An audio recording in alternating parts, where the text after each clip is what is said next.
Welcome to USA Global TV and Radio, where our mission is to provide education, entertainment, hope, and inspiration. USA Global TV and Radio connects you with experts and audiences all around the world every single day to help you succeed in business and to live a richer life. Visit us at usaglobaltv.com to learn about career and life-changing training and mentoring programs like the Listening Mentor.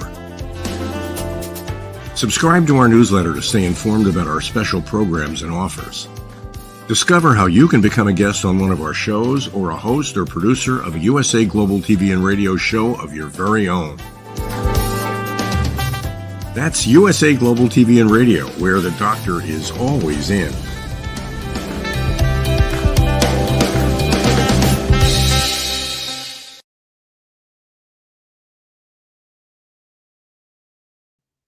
Hello, everyone. Good morning, good afternoon, good evening. Happy holidays to each and every one of you. Welcome to USA Global TV and Radio. I'm Dr. Jacalyn Kerbeck, and our show today is the power of etiquette and manners. We're going to be discussing etiquette rules when we're working remotely, and we'll also get into some holiday festivities etiquette. Joining me is the star of our show, Mr. Philip SYKES. He is the founder and principal of the British School of Excellence. Let's welcome him to the program. Hello. Friday and Merry Christmas. Yes, Merry Christmas to you as well. It's lovely to see you. How are you doing today? Really well, thank you. Really well. Yeah, just doing a little bit of last minute Christmas shopping, and just taking Harley to go and buy his mum a gift. He was set on something really for. When he gets a bee in his bonnet, Dr. Jacalyn, nothing's going to shift that mind. Dad, can you buy her a diamond ring? No. What did you say, Dad? It was very, very challenging, but lovely. He's so sweet. He's so excited to give her a beautiful little gift. So we got a lovely, nice sterling silver ring with a nice zirconia in it, which looks like a diamond. Is she there? Is she hearing this? No, she'll get it on Christmas Day. Okay, perfect. Yeah. Well, that sounds very lovely. Very nice. Are you someone who enjoys holiday shopping? I'm glad you asked me that question. I'm not challenged by too many things in life. I really feel I can take on most things, but buying a gift that's thoughtful is something quite challenging. I find it very hard, especially for Kerry. For Harley, not so much, obviously, and for various friends, not so much. But when it comes to Kerry, I actually get cold shivers over it because I want to spoil her and I want to find something nice, something maybe she's never really had before, and that is very challenging. Wow, I appreciate the hard sentiment that you're sharing. That's beautiful. It's tough, and I think there are quite a few people out there, and Kerry does drop hints during the course of the year, but I didn't pick up too many hints this year. Maybe I wasn't listening properly or wasn't paying any attention, or I was preoccupied with keeping the British School of Excellence moving in the right direction. So I think that would be a great place to start off. I know we're going to talk about etiquette rules when working remotely, but are there any rules of etiquette that we need to know when we're doing holiday shopping? Definitely. I absolutely. Look, I've just been over to a town not too far away from where we live, Kingston, and it's buzzing. It is bustling with many, many people. And I just think we as human beings, we get so set in our minds and become quite insular. We get a sort of a vision and a focus that we want to sort of get something done and achieve something in a certain space of time, and we become a little bit less self-aware of what's going on around us. So I think just when it comes to going shopping, be mindful of other shoppers, be mindful of a lot of elderly people. My father-in-law's with us. He is elderly. He does shuffle along, and I've got to be patient and wait for him and make sure he's okay and potentially not getting lost. And there are lots of people out there, so just be mindful of who's shopping around you and get off your mobile telephones unless you're looking at your shopping list. Be mindful there are people out there that might not have the spending power that you may have. And so just go cautiously and think things through. I think that's really the only guidance I can sort of give anyone apart. And one of the guidance is, I think, have a sort of an idea of what you're going to be shopping for. that'll make your journey in and out of the stores, I think, a lot less frustrating and complicated. Excellent. Thank you for sharing that. And I'd like to add one myself, having worked retail. This is a tough time of year for people who are retailers or entrepreneurs. It's an exciting time of year also.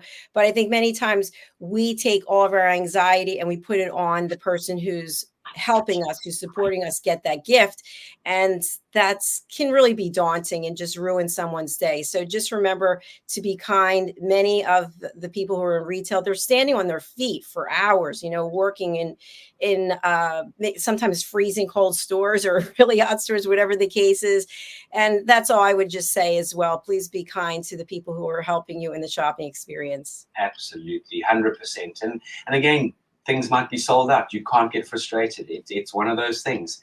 Funny enough, I went to a store yesterday in London looking for a specific, I did know one thing that Kerry wanted. She wanted to replace her makeup brushes. And so I went off to one of the stores that I thought would definitely have the brand there.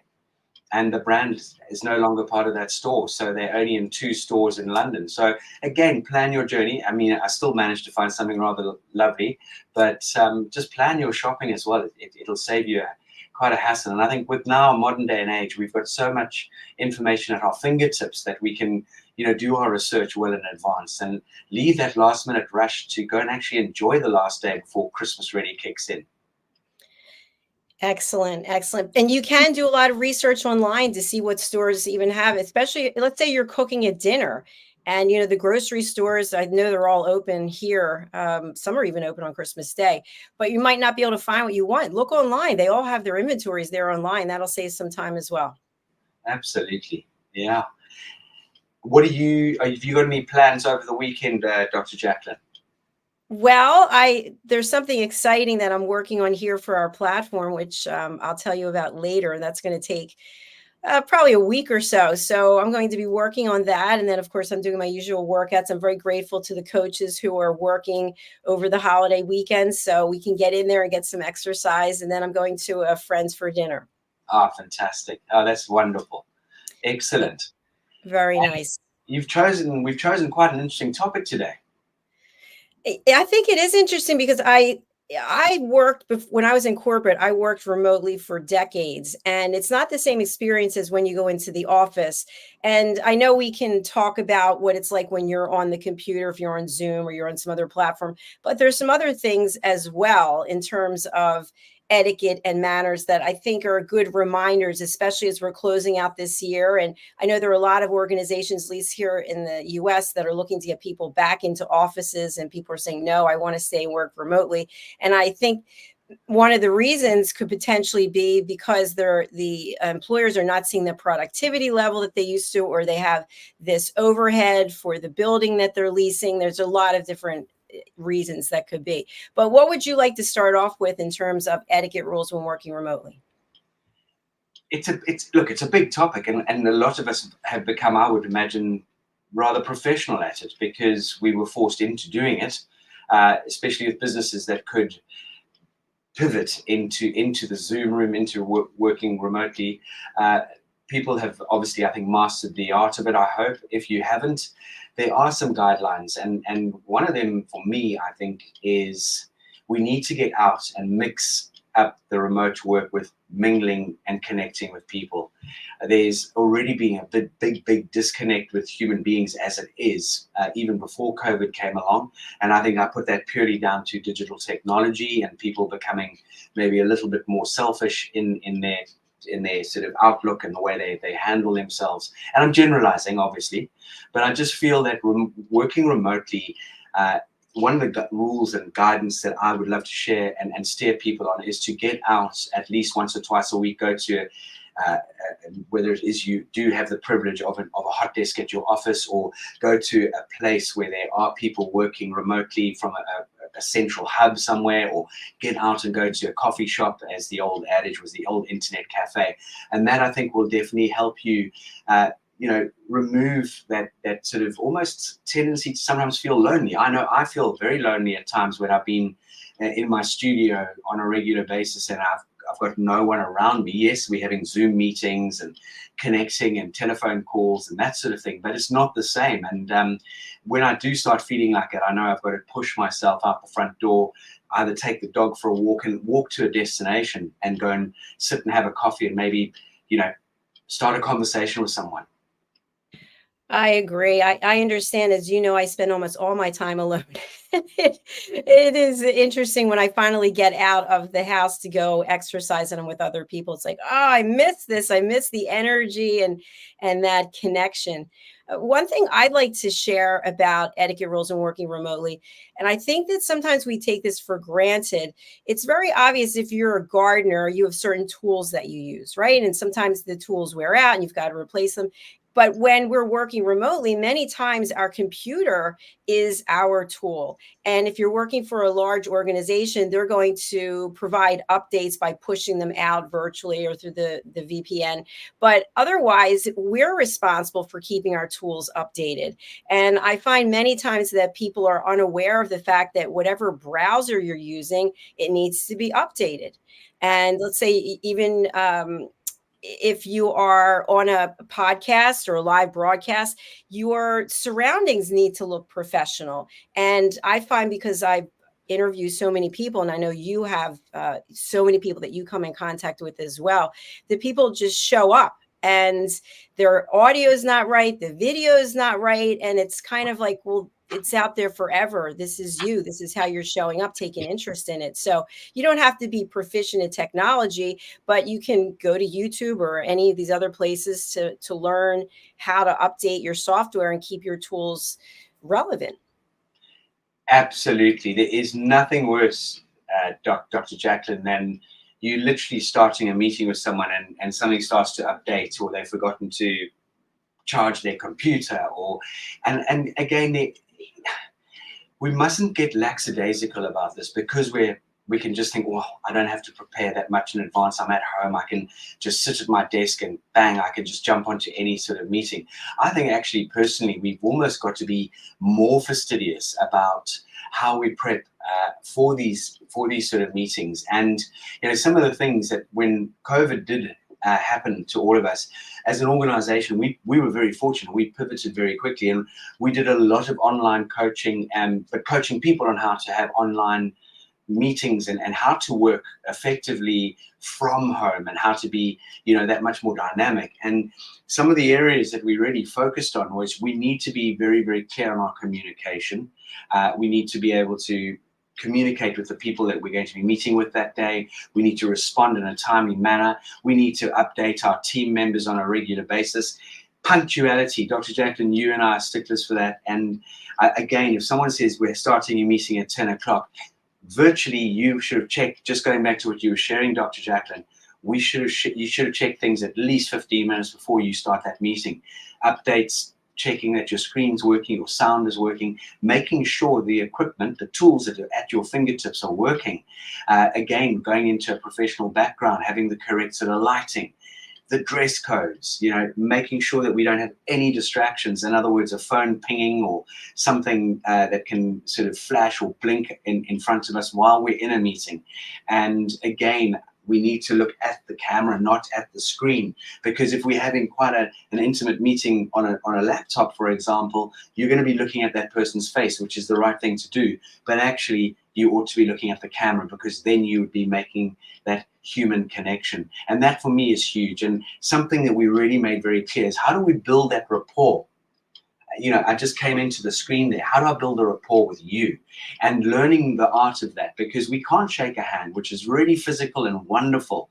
We can't sort of be in that other person's company. So what's the virtual way of connecting? And we came up with a couple of ideas and methodologies. And one of them, I love the Arabic approach, leaning in, assalamu alaikum, or the namaste, or, very warm welcome to you. It's such a pleasure to make you acquainted, and really bring that beautiful smile and that energy through the lens as best you can. Thank you so much, Philip. I really appreciate what you shared. And I want to say hello to our friend and team member, Helen Ashard, who is watching over on Instagram and is enjoying the program. Thank you so much for reaching out, Helena. Merry Christmas to you. Absolutely. Another thing that I think is really important that we take for granted is if you are sitting in a meeting, you're at a conference room, or maybe you're meeting one-on-one with someone, you're probably looking at them or paying attention to what they have to say. Yeah. But I find many times if we're working remotely, you can tell if you're on a phone call with someone, you can tell they're doing something else, right? They're moving things around, they're talking, hey, to someone else. And for some reason, we think that people are not aware that this is going on. Or someone is in the middle of something and they decide that they're going to spend some part of the meeting letting you know why they're not paying attention. You know, I really wish that I didn't have to do this, that, and the. No one cares. You signed up for a meeting, be present at the meeting. What are your thoughts? 100%. You know, just if I were online with you, let's say we're pretending doing a role play right now, and I'm sort of in a Zoom meeting with you, and my eyes just dip like this, and you can see that I'm trying to make sure I'm connecting with you, but I'm tinkering with my fingers. You can pick that up in 2 seconds flat, and more so in the virtual meeting room, because you are so finitely spotted. It's not as if you're in a big boardroom where the person running that meeting may not catch you, or not catch you, but catch you up, but may not notice the fact that you might have even nodded off, for that matter. It's definitely happened in many meetings around the world, and I'm sure it happens and it will happen for years to come. But the thing is, with the virtual room, you are so in the eye of everybody, and the peripheral vision doesn't have to extend far. All I need to do is 30, 40 centimeters, and I can see. And it's really fascinating, Dr. Jacalyn, as well, and all the audience out there, when working with all our incredible students in the Zoom, again, you start to be able, you can really start to read their body language as well quite quickly. And they're going to unmute almost before they're about to unmute to ask a question, because you can just see their body language. Their body language shifts, something changes, and you say, oh yeah, what were you about to say, Dr. Jacalyn? How may I assist you with that question? Mary, and that sort of thing becomes very apparent. So it's so finite. I'm smiling back here because I'm shaking my head and nodding. And I just had a conversation with someone the other day, and the person interrupted me 3 times while I was speaking. And you could see this person was going to do it because they kept moving forward, like if she would just stop talking so I could say something right now. And of course, then they just went ahead. Something else to the point that you just made, and because you and I study human behavior, right? We really want people to learn how to communicate effectively, how to treat each other with kindness and compassion. I am very much aware if someone is actually doing something else on their Zooms, let's say it's Zoom, and they're checking, you can see their eyes that they're looking at something else, but they think that you don't know that they're doing it. And then, of course, they're not paying attention to you. So whereas if you were in person and you did something like that, you would be called out on it, or, maybe you'd even be embarrassed, but now we just go ahead and do it as though it's not a big deal. Absolutely. It's almost, I suppose it's almost as rude as sort of sitting back in the chair in a meeting, lighting a cigarette these days. It's like, well, hold on. So it's no smoking zone. Be present. I think, showing appreciation for another person's time is absolutely crucial. You have to be present. You have to be giving your time, because that is the requirement. Now, whether the person holding the meeting is boring you to tears is neither here nor there. But part of your organization, and you have to attend that monthly or that weekly meeting, you've got to show up. And I think, and I know for a fact, actually, not even think, I know for a fact that if you show up with a positive mindset and an open growth mindset, you're going to get a lot more out of that meeting, no matter how dull and boring it might be. And I think that is something really, really important, is our approach to working from home and working remotely. And personally, Dr. Jacalyn, I truly believe that through coaching and training and finding a really good time work-life balance, as in planning your day correctly, working from home can be so productive on so many areas, and so valuable, because think about the quality time that you can spend with your family. That commute, if I had to commute into London every single day, that's a minimum 2 hours out of my day, minimum. And 2 hours is a lot of time, it really and truly is. So I think if people can be honest to themselves and honest to their company, then the companies might have a different approach, because in the long term, companies will start saving huge amounts of money, especially companies that are beholden to shareholders. Shareholders could be on the receiving end of far more dynamic returns. So that's just my take on this whole opportunity. You've brought up several good points as always. I think one part that is still kind of elusive to me is when you are working for an organization and you have to travel for business. I traveled quite a lot. You've traveled quite a lot. And you have calls that you have to take from the road per se. And Yeah. so you are on a train or you're in the airplane before it takes off, or I know you can even get the package. I guess you can talk on the phone on a plane if you buy the Wi-Fi. I don't really know. But what are some rules of etiquette when you are traveling and you have to conduct business? It's something I feel actually quite awkward about. Look, if I've got to travel, maybe let's say further than London to a destination, and I can work on my laptop if I need to, but making calls, I actually feel rather embarrassed making a call in front of people in general. I just don't think it's really fair. I don't think it's the appropriate thing to do. Now, having said that, if you're on your own and it's a business call, then all I'm going to guide and steer people on is just to put your hand over your mouth in the receiver, and you can whisper. And I'm telling you right now, people will still hear you at the other end. You know, isn't it so funny, Dr. Jacalyn? A connection starts to dip because you're going through a poor area, and then someone speaks up, "Can you hear me? Can you hear me?" I mean, is that going to make a difference? But not in a million years is it going to make a difference. So That was really good, Philip. at the end of the day, it really is quite amusing. We sort of respond to certain scenarios in such a weird and wonderful way. It's very true. You know, you mentioned something earlier about cigarettes, and this is something also, it's not about working remotely, but the place where I go to work out is in a shopping center, and there is a restaurant that's nearby. And some of the people who work there, I guess, park in the other, by the workout place, and they're smoking. So before you walk into the work, you have to walk through a wall of smoke. And I think to myself, you must hear the music playing because it's so loud. You have to hear it from outside. Why do you have to smoke right in front of the building? Like, the etiquette there, it doesn't make any sense. Well, firstly, now you're really banging a very wild drum here, Dr. Jacalyn. Smoking, look, I have to hold my hand up. I was an ex-smoker 100 million years ago, and I still think, how did I ever and why did I ever do it? But it was enjoyable, I must say, at the time. But people who are smokers really don't get it. You know, you're standing at the entrance to a restaurant and there are people huddling around the door, and you've got to walk through this curtain of smoke. Smoking should be literally sent around the block at the back door, somewhere there out of sight. And it's just mind-blowing to see people having a couple of cigarettes before they go into a workout, before they go into a store. It's just, I don't know, it leaves me stone cold, and it does actually frustrate me.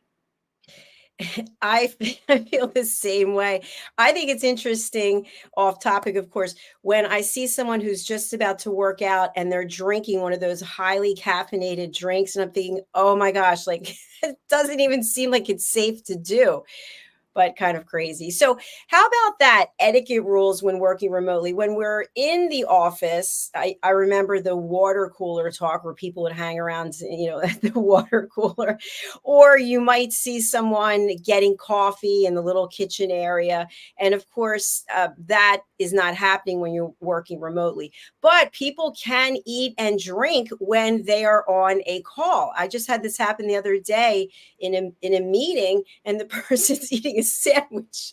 I thought, I didn't even say, I mean, they're literally eating a sandwich in a meeting.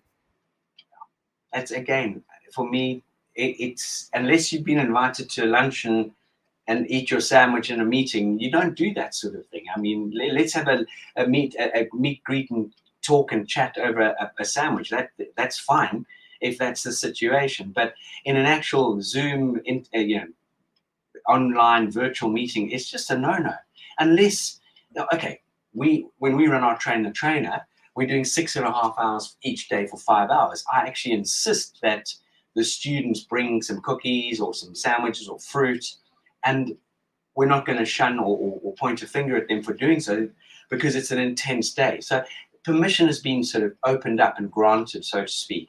But during meetings, I think, that meeting, if it's an hour, surely you can hold back and wait and have your snack off the back of that meeting. And on that note, funny enough, Dr. Jacalyn, I personally feel that with regard to this whole virtual working from home, working remotely, we need to take regular breaks and we need to be gentle with ourselves. And funny enough, talking of smoking, I read an article not so long ago that actually stipulated that sitting at our desks day in and day out is as bad for us as smoking is. So you're taking those regular breaks. So for example, I will set an alarm and do a 45-minute stint on a lesson plan, or I might need to check my emails. But I give myself a 45-50-minute stint, and then I will stand up, go and get a tea, maybe a glass of water. Definitely I drink a lot of water during the day. That is fundamental. But take a 10-minute break, take a 15-minute break, come back, do another task for another 45, 50 minutes, take a break. In doing that, it's a known fact that you will be far more dynamic at what you're doing. You'll be far more productive. I think I need to take note of that myself. Absolutely. And we're all guilty of it, 100%. And funny enough, I want to just, while we're on that note, I know you're guilty of it, and I'm definitely guilty of it. And it's something that I'm really going to bring the hammer down on 2024.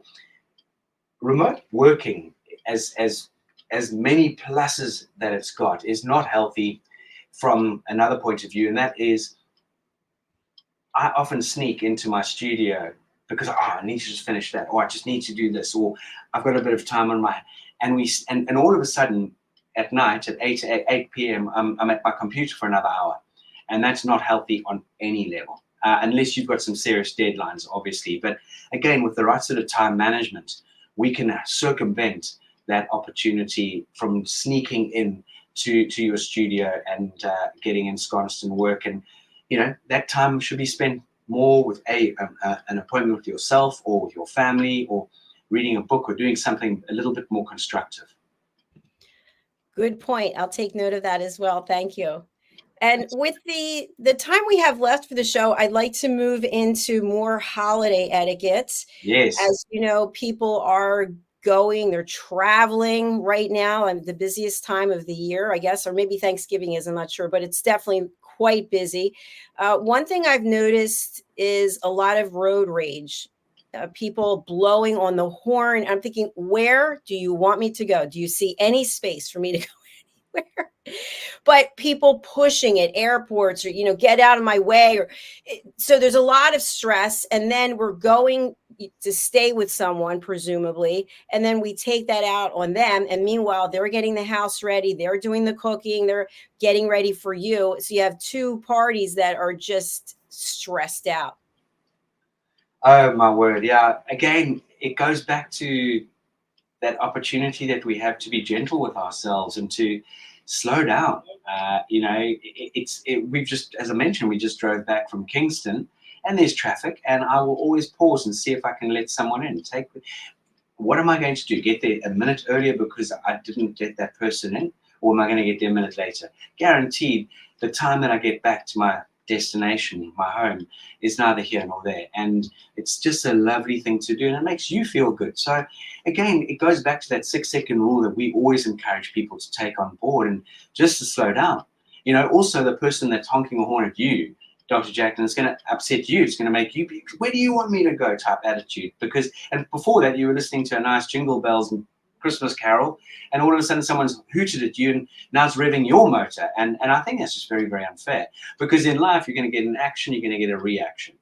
So if there's an action, there's going to be a reaction, and we can absolutely circumvent a lot of negativity. Exactly. And if we tie that in with working remotely, if you think about the time that you save by not having to commute into work, be grateful for that and take that to heart. And I think also, especially at this time of year, you have to leave your home thinking there's going to be traffic, thinking that you should expect something to happen that might set you back in time. So how can you allocate more time and be prepared, and this way be calm? I'll give an example. If I'm going to leave here and I'm going to a fitness class that starts at a certain time and it takes me 10 minutes to get there, plan on 30 minutes. And this way you're not stressed out. I think that we forget that, because then we're also mad at ourselves because we didn't give ourselves enough time. So just plan ahead. I think it comes down to time management. Everything comes down to planning and time management. Always easier said than done. It takes effort. It takes you a process. And once you can build that into a way of life and make it a good habit and a genuine habit, it starts to ease on every aspect of our lives. It really and truly does. It's the old adage. It's an old adage. If you fail to plan, you're going to plan. You plan to fail, and that is so true. That's not just a rhyme that just sort of makes sing along. It's not that level at all.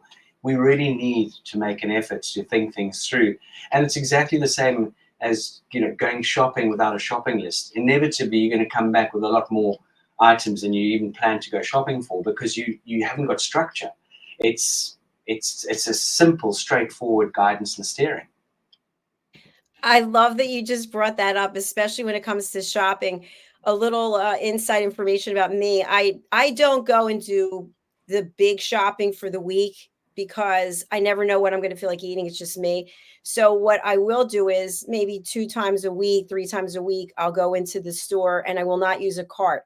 It's just whatever I can carry in my hands. Sometimes I'm like, well, this could be an accident waiting to happen.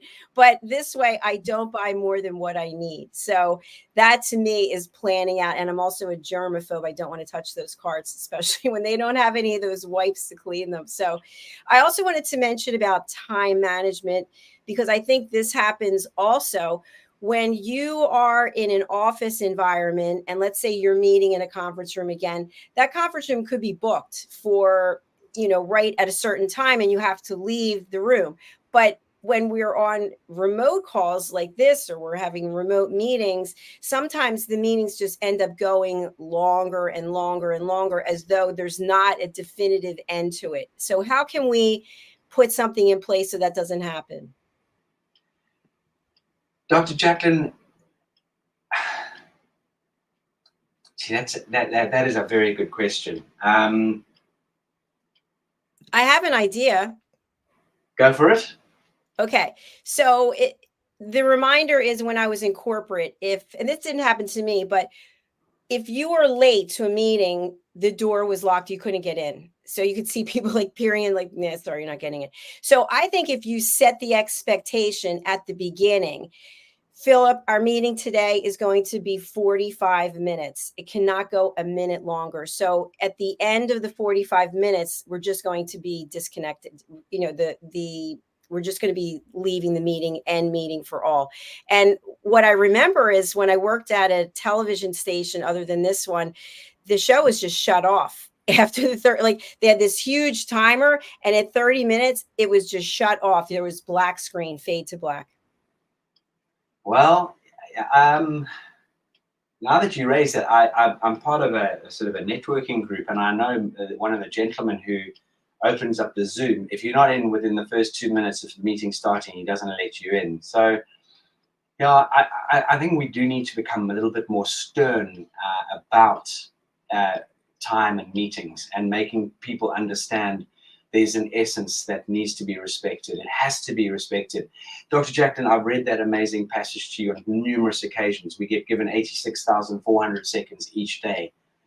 And the time bank will not give you more time if you waste time or if you're late. And we need to respect everyone's time, because if you're late and you continue to be late, it really shows not a great side of you, and it shows huge disrespect for the people that you are involved with, that you associate yourself with. And we can really bang on a lot about this, because it's just plain rudeness. I agree with you. And I think that we all think that our excuse is more important than someone else's excuse. Well, Philip, the reason I couldn't be on time today was because of XYZ, and someone else it doesn't matter what the reason is. And I think when we set those boundaries, I love the fact that you shared this person has a 2-minute window. I've got to figure out how to do that. I'm all about that. But then the person who can't get into the meeting starts texting or messaging or WhatsApping or calling. I can't get in. I can't, what am I? So then it's almost like you have to be this stoic person that you have to set your boundaries and say, or not even get back to the person. And then, of course, the person contacts you later and they're furious with you. Why wouldn't you let me in? It wasn't my fault. So a lot of times it shows how much work we may need to do on ourselves because we're putting it on somebody else when it's really about us. Absolutely.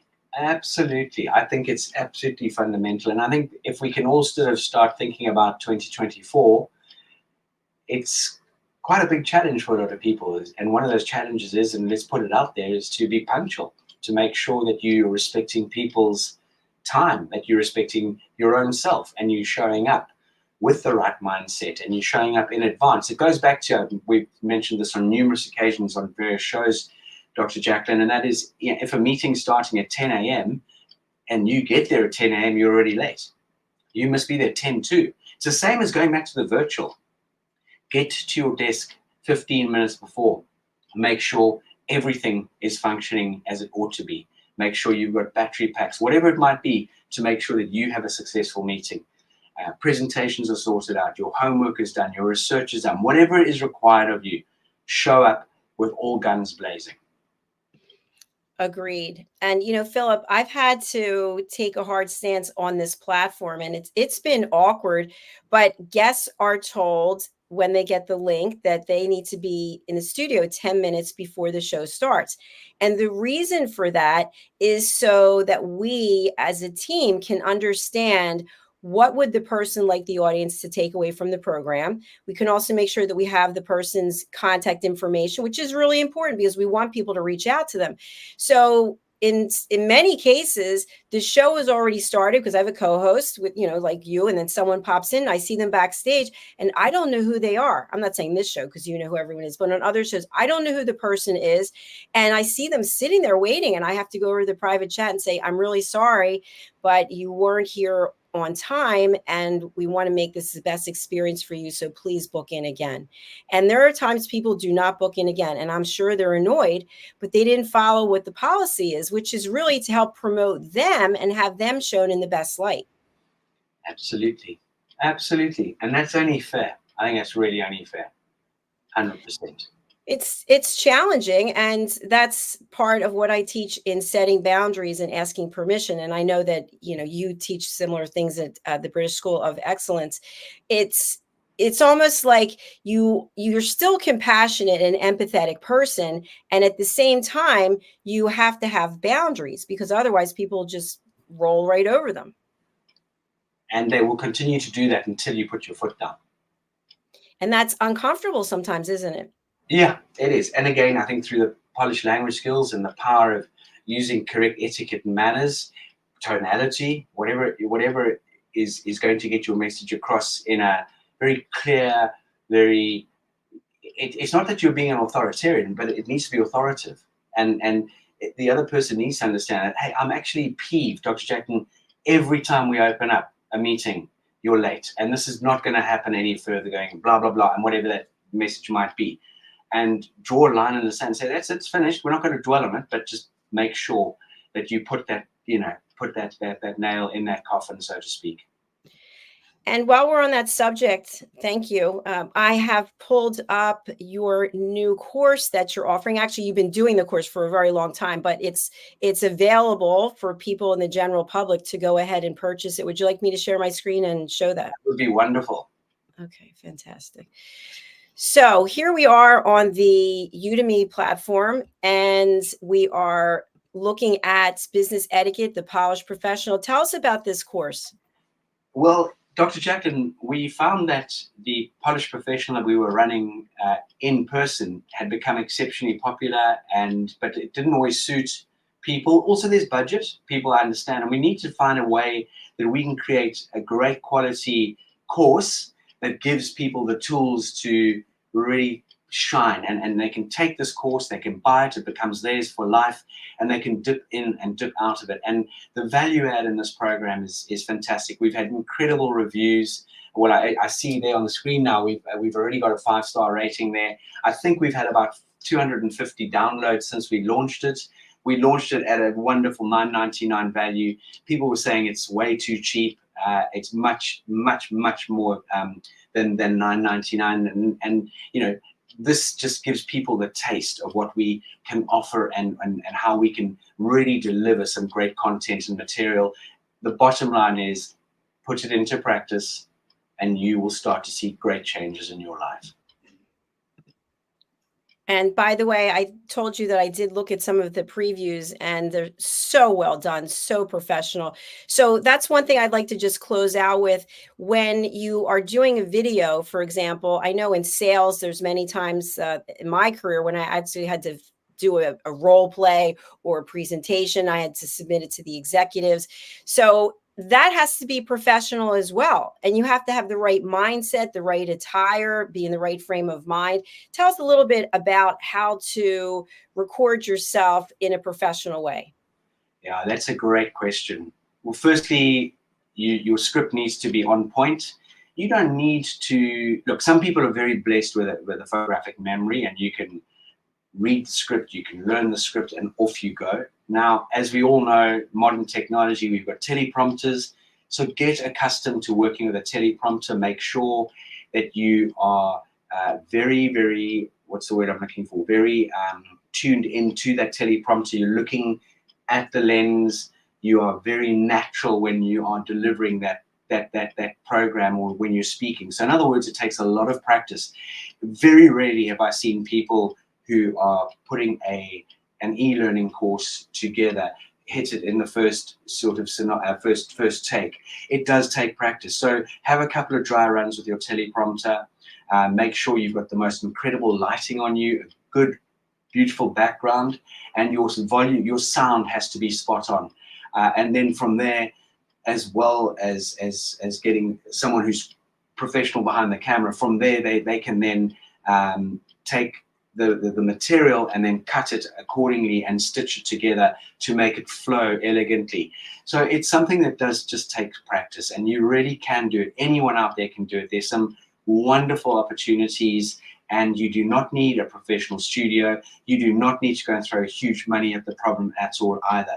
You can invest a couple of hundred, maybe up to £500, £600, £700, and that's including a good photographer, some good lighting, and if you pitch up dressed accordingly, and whatever you're presenting, what you're wearing must complement the material you're presenting. So I think those are just some few tips that we can share with you, but it is absolutely doable, and don't be afraid. The more natural you can be, the more sincere you can come across, the more you're going to connect and resonate with your audience. Excellent points. Thank you, Philip. I want to just have our audience remember that not everyone at this time of year is doing well. Not everyone has food. Not everyone has water. And we are going to be sharing the screen here. Push Child Foundation. Can you tell us a little bit about them and why this organization is so important to you? Yeah, coming from Africa, I'm not from Uganda. I'm from Africa, the continent. I was born in Africa, in South Africa. I've built up a rapport and a relationship with a gentleman, Mr. Enoch, in Uganda, who has put his whole life and dedicated everything to Push Child Foundation. Subsequently, I've taken on the ownership of being the sort of the principal, the procurement officer behind Push Child Foundation. So the British School of Excellence has donated a reasonable amount of money for us to be able to get this website up and running, to feed the kids, to send school material to them. And we need a huge amount of support for these incredible African people. You know, a lot of them, well, as you know, when you're born, you don't have a choice. So unfortunately, it's a country that is one of the highest HIV-stricken countries in the world. And you will often find parents dying at a young age, having maybe 2 or 3 children, and a 4 or 5 year old is now raising his or her 2-year-old sister or brother. And all we need is $5, $10, $15 from anyone out there to donate. I can honestly put my hand on my heart. Every single penny is sent to the Push Child Foundation. It is monitored. There are no hands in the till. There are no overheads that we cover. We do this all voluntarily. Everyone working behind the scenes is doing it voluntarily. So please, anyone out there, if there's one thing you can do this Christmas, please make a donation. And one of the most beautiful gifts you can do for a child is to share with them that you've bought and you're sponsoring a child in Uganda for the rest of the year. So it could be $100 and you will sponsor one child for that year to go to school. And for me, education is everything. If we can give these beautiful little children the opportunity to learn, to develop and grow, they can start to build their country, to educate the rest of the population. And this will become a domino effect. Absolutely, Philip. I'm posting where people can make a donation right now. So if you're just joining us, you'll see on the screen, this is the link. And in upcoming shows, we'll actually have a QR code where you can just go there directly and be able to donate. So if you look at the amounts that have been raised, they really need some help. So please, whatever you can give, please go to Push Child Foundation, ug.org. Absolutely. All right. Absolutely. And it's such a wonderful, giving, Dr. Jacalyn, I've shared this with you before. If I've donated £1,000 or £100 or 20, it depends what people can afford. I've never missed that donation. I haven't gone, oh shoot, I need that $10 now. I shouldn't have donated it to someone. No, it's gone. Thank you. It's gone to an amazing cause. And we were at Harley's Carol service a week ago. And at the church, they again rely on donations to keep these beautiful churches going. This church, I think, has been there since the 1600s. But it doesn't only go to the church to maintain the church. It goes to the causes that the church supports. So, for example, on that particular evening, the donations were going to families who are living in very poor accommodation, have got very little, and there was a donation. And people willingly came up with their card, and cleverly so. The church has got a card machine, and people were tapping 10s, 20s. I saw a couple of people putting £100 on there. It is about giving.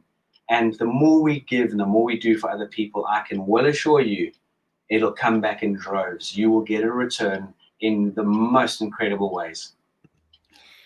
I really love that comment that you made, that you're not even going to miss it, because we spend, I go to take a class and it's $3 in parking and it's all coins and I count that out. And then I'm not happy about it at the moment. I'm like, oh, I don't even remember that it's gone. So please, again, go over to Push Child Foundation, ug.org, and make a donation.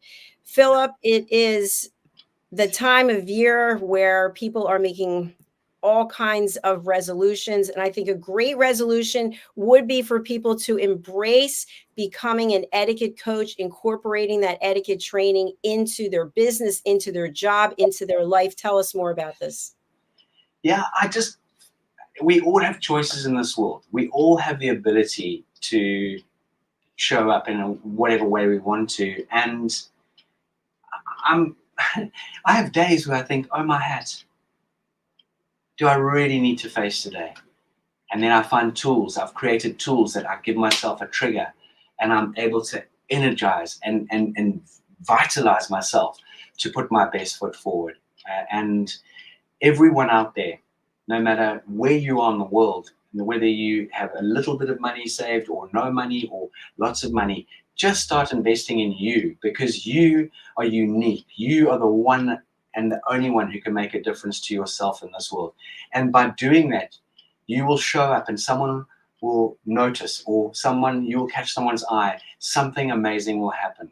I promise you that. And I'm not just saying it because I'm in a business of coaching and training. I'm saying it because it's true, and it's happened all my life. And we've got students out there who will tell you the most incredible stories on how their lives have changed and what they're doing now for other people, and how they're building themselves, building other people, building incredible businesses, creating great opportunities. And it's just like you, Dr. Jacalyn. I know you jumped into this sector and industry maybe your eyes weren't wide open, but you jumped, boom, and through a lot of resistance and a lot of perseverance and a lot of sleepless nights, I know tearful times, you have driven yourself through the bad times, and there won't be all I'm sorry, let me phrase it. The sun is starting to rise, absolutely, but there will be some storms along the way, and that is life. But the more we can coach and guide and study, and the more we can sustain those stormy days that we might have in our lives. I support everything that you're saying, Philip. Tell us a little bit about the upcoming programs that we see here on the screen. We've got Train the Trainer and the Polished Professional. Great. So the Train the Trainer, we finished one a few weeks ago, which is a huge success, amazing. We finished the year off on a real high. It was really very, very special. Our next Train the Trainer is taking place the first week of February, which we're hugely excited about. We've got some wonderful people booking on already, and it's going to be the typical 5 days running 6.5 hours per day. And we would love anyone out there who would love to have a conversation on becoming a coach, a trainer in this industry, in this sector, or just wanting to change their lives. It is a life-changing experience. And then we go for the Polished Professional. We're rolling out the Polished Professional over 8 individual programs. So that's the in-person Polished Professional. And we're going to have 8 phenomenal subjects that people can jump into, and they can join as and when they feel it. It won't be, you don't have to book all 8. You can book 1 if you feel that's going to suit you. You can book all 8 if that's going to suit you. And you can show up for that course, that program, as and when it suits. And then some other great things that are happening in 2024. We're going to have our first Train the Trainer live in June here in London again, ever since the pandemic. We've got our beautiful June London immersion, London experience taking place in mid-June, which will just be extraordinary.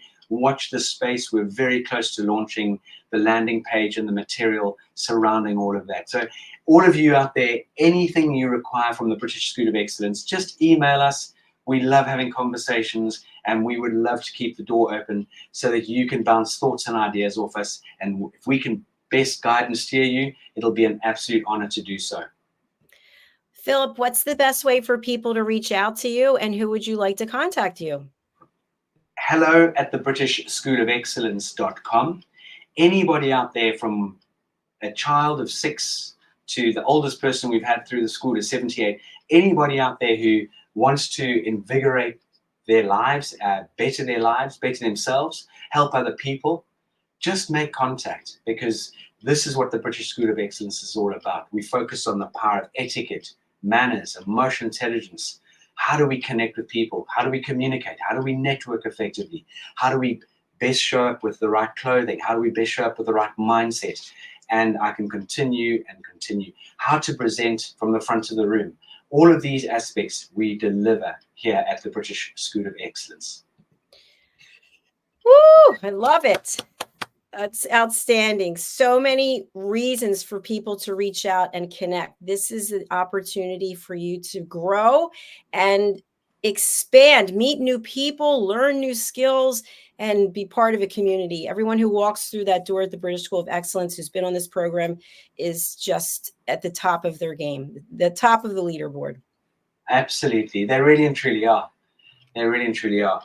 Are we having to clock out now, Dr. Jacalyn? Yes, we are. Are you familiar with the mistletoe? Yes. Okay. Do you know the mistletoe custom?